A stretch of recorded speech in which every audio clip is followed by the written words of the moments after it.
Yang saya dapatkan dalam kitab, disebutkan oleh banyak ulama, disuruh lihat tapak tangan. Jadi lihat wajah dengan tapak tangan, lihat tapak tangannya. Apa yang disuruh lihat?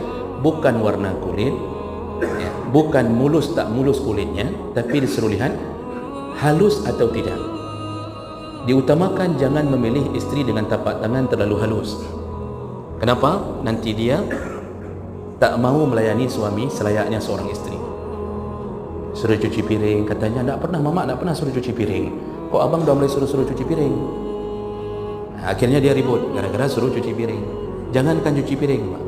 Selama hidup bersama ayah ibunya, on off aja dia tak bisa tahu. Untuk on off mesin cuci, dia tak tahu di mana letaknya. Nanti ada yang tak bisa buka salak, tak bisa buka salak, takut terluka. Nanti apalagi you buka bodrin, itu makin tak bisa itu. Akhirnya masak tak bisa, semua tak bisa. Tertaha-tahalah kita